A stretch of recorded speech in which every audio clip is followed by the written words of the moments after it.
Operation Sindoor ಬೆನ್ನಲ್ಲೇ ಕೇಂದ್ರ ಸರ್ಕಾರ ಫುಲ್ ಅಲರ್ಟ್ ಆಗಿದೆ. ಈಗ ಸರ್ವ ಪಕ್ಷಗಳ ಸಭೆಯನ್ನ ಕರೆದ ಕೇಂದ್ರ ಸರ್ಕಾರದ ನಾಯಕರು ಅಮಿತ್ ಶಾ ಮತ್ತು ರಾಜನಾಥ್ ಸಿಂಗ್ ನೇತೃತ್ವದಲ್ಲಿ ಇವತ್ತು ಬೆಳಗ್ಗೆ 11 ಗಂಟೆಗೆ ಸರ್ವ ಪಕ್ಷದ ಸಭೆಯನ್ನ ಕರೆಯಲಾಗಿದೆ. ಆಪರೇಷನ್ ಸಿಂಧೂರ್ ಯಶಸ್ವಿ ಬಳಿಕ ಸರ್ವ ಪಕ್ಷಗಳ ಸಭೆಯನ್ನ ಕರೆಯಲಾಗಿರುವಂತದ್ದು. ಪ್ರಧಾನಿ ಮೋದಿ ಭಾಗಿಯಾಗುವ ಬಗ್ಗೆ ಇನ್ನೂ ಕೂಡ ಖಚಿತಪಡಿಸಿಲ್ಲ. ಇನ್ನು ರಾಹುಲ್ ಗಾಂಧಿ ಹಾಗೆ ಖರ್ಗೆ ಸೇರಿ ಪಕ್ಷಗಳ ಮುಖಂಡರು ಭಾಗಿಯಾಗಲಿದ್ದಾರೆ.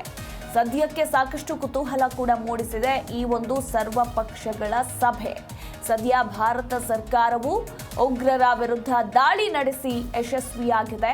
ಭಾರತೀಯ ಸೇನೆ ನಡೆಸಿದ ಆಪರೇಷನ್ ಸಿಂಧೂರ್ ಹೇಗಿತ್ತು, ಯಾವೆಲ್ಲ ಮುಂಜಾಗ್ರತಾ ಕ್ರಮಗಳನ್ನು ಕೈಗೊಳ್ಳಲಾಗಿತ್ತು, ಸರ್ಕಾರ ಮತ್ತು ಸೇನೆಯ ಮುಂದಿನ ನಡೆ ಏನು, ಒಂದು ವೇಳೆ ಪಾಕಿಸ್ತಾನ ದಾಳಿ ನಡೆಸಿದ್ರೆ ಮುಂದೆ ಯಾವೆಲ್ಲ ಕ್ರಮಗಳನ್ನು ತೆಗೆದುಕೊಳ್ಳಬೇಕು ಅನ್ನೋದರ ಬಗ್ಗೆ ಇವತ್ತಿನ ಸಭೆಯಲ್ಲಿ ರಕ್ಷಣಾ ಸಚಿವ ರಾಜನಾಥ್ ಸಿಂಗ್ ವಿವರಿಸುವ ಸಾಧ್ಯತೆ ಇದೆ.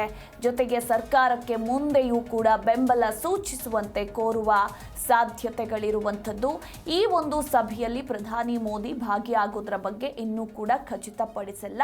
ರಾಹುಲ್ ಗಾಂಧಿ ಹಾಗೆ ಎಐಸಿಸಿ ಅಧ್ಯಕ್ಷ ಮಲ್ಲಿಕಾರ್ಜುನ್ ಖರ್ಗೆ ಸೇರಿದಂತೆ ಪಕ್ಷಗಳ ಮುಖಂಡರೆಲ್ಲರೂ ಕೂಡ ಭಾಗಿಯಾಗಲಿದ್ದಾರೆ.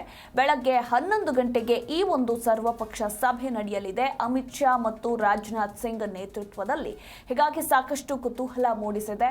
ಸದ್ಯಕ್ಕೆ ಸರ್ವ ಪಕ್ಷದ ಸಭೆಗೆ ಕಾರಣ ಏನು ಅನ್ನೋದನ್ನ ನೋಡ್ತಾ ಹೋದ್ರೆ, ಈಗೇನು ಆಪರೇಷನ್ ಸಿಂಧೂರ್ ಯಶಸ್ವಿಯಾಗಿದೆ, ಸೊ ಅದು ಹೇಗಿತ್ತು, ಯಾವೆಲ್ಲ ಮುಂಜಾಗ್ರತಾ ಕ್ರಮಗಳನ್ನು ಕೈಗೊಳ್ಳಲಾಗಿತ್ತು, ಸರ್ಕಾರ ಹಾಗೆ ಸೇನೆಯ ಮುಂದಿನ ನಡೆ ಏನು, ಯಾವ ರೀತಿ ಇರಬೇಕು, ಒಂದು ವೇಳೆ ಏನಾದರೂ ಪಾಕಿಸ್ತಾನ ದಾಳಿ ನಡೆಸಿದ್ರೆ ನಾವು ಯಾವ ರೀತಿ ಅಲರ್ಟ್ ಆಗಿರಬೇಕು, ಮುಂದಿನ ಕ್ರಮಗಳನ್ನು ಯಾವ ರೀತಿ ತೆಗೆದುಕೊಳ್ಳಬೇಕು ಅನ್ನೋದ್ರ ಕುರಿತಾಗಿ ಇಲ್ಲಿ ನಾಯಕರು ಚರ್ಚೆಯನ್ನ ಮಾಡಲಿದ್ದಾರೆ.